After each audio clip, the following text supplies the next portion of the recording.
Like a flowing river, experiences shape the way we influence. Wait, what? Like a flowing river, experiences continue to reshape and influence who we are and who we end up becoming. BJ Nablet. When we think about the word influence, we probably think of Dale Carnegie, right, from his famous book, How to Win Friends and Influence People. But coming back to its core idea, it's convincing other people of your own ideas, which is exactly why in this week's episode of MasterTalk, we're going to be talking about how do you influence anyone. Hi everyone, Brendan here from MasterTalk, your go-to channel to master your talk, and today we're talking influence. So let's get persuading. Number one, have a clear set of influence goals. The biggest problem that we see when we want to acquire influence is we don't really know what it's for. We hear this all the time. People want to be famous. I want to be a celebrity. I want to achieve big things. But why do you want to be famous? Why is that important to you? Take me as an example. When I thought about MasterTalk, the goal was not to convince you to buy lobsters. And speaking of lobsters, this video is sponsored by Red Lobster. Well, I mean, actually it's not, but you should definitely check out their lobsters. It's pretty good. But the point I want to drive here is that I'm trying to influence you to see communication as a vehicle for change. That's the goal of my influence. So everything that I do is geared towards that. And a question that you can ask yourself is simply, who am I trying to influence? And what am I trying to influence them on? What message am I trying to share with them?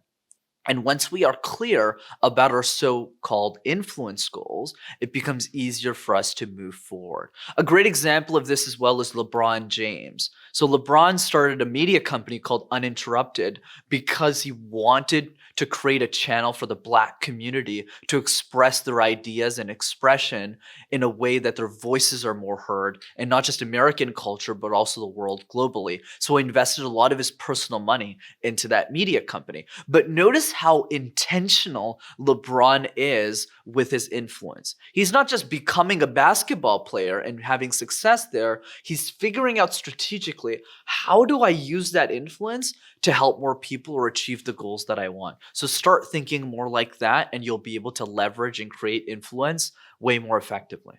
Number two, find the middle ground between the people you want to influence and what you can do for them. So now you have your goals, which is great. But the next step is to focus on how can we add value to these people and where do those people hang out? So we can invest a lot of our time just listening to them and getting a better understanding of what their problems are. Let me give you a great example of this. Let's say you're looking for a dream job. The bad way of approaching this is simply sending a cold email and saying, I hope you take me. I hope you give me this job. That's not a great way of influencing them in the right way.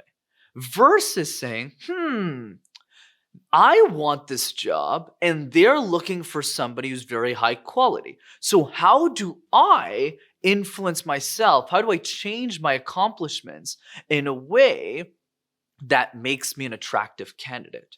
So I'm going to spend more time on my LinkedIn profile. I'm going to make sure that all of my accomplishments are aligned with a lot of the people who get hired in those jobs. And then when I send the email and they look me up on LinkedIn or any other social media, they say, oh, this person is someone I want to talk to. So this is an example of influencing in the right way. You don't want to just send an email and hope for the best, or just expect the other person to just say yes to what you want, versus going, what do they care about? What is important to them? And how can I use my unique skill set to solve a problem for them? And once you start thinking in that way, you'll be able to influence anyone you want. Number three, pick 3 people in your life and make them feel like they're the most important person in the world.